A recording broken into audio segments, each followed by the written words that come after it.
চলো আজকে তোমাদের সাথে গেট রেডি উইথ মির একটা ভিডিও শেয়ার করি। সানডে রাতের ব্লগটা তোমাদের সাথে শেয়ার করছি। সানডেতে একটা নিমন্ত্রণ বাড়ি যাওয়ার ছিল, তো তার জন্যই রেডি হয়ে নিচ্ছিলাম।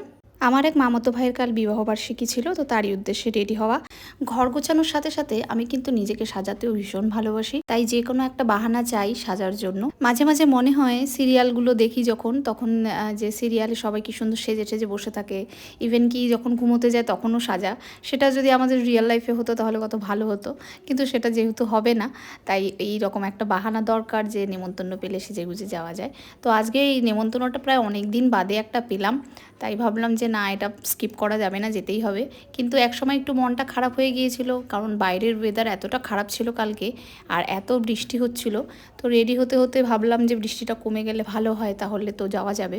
আমার এই ধরনের লুক ক্রিয়েট করতে ভীষণ ভালো লাগে, simple settle skin like finish একটা লুক। তো আমি আর ছেলে রেডি হয়ে চলে গিয়েছিলাম মায়ের বাড়িতে, কারণ মায়েরও নিমন্ত্রণ ছিল। তো মায়ের বাড়ি থেকে মা, ভাই, ভাইয়ের বউ সবাই গিয়েছিল। তো আমি যেহেতু স্কুটি নিয়ে গিয়েছিলাম, তো প্রথমে একটা অন্য শাড়ি বের করেছিলাম পরার জন্য, কিন্তু ভাবলাম স্কুটি নিয়ে যেহেতু যাব, তো ওই শাড়ি পরে একটু অসুবিধাই হবে, ভারী শাড়ি বেশি পরা যাবে না।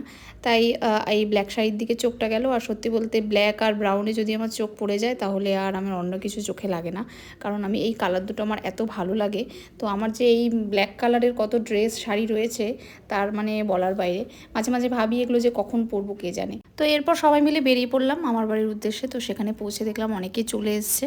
তো অনেকক্ষণ সময় কাটালাম, অনেক দিন পর ভালো লাগলো সবার সাথে দেখা করে।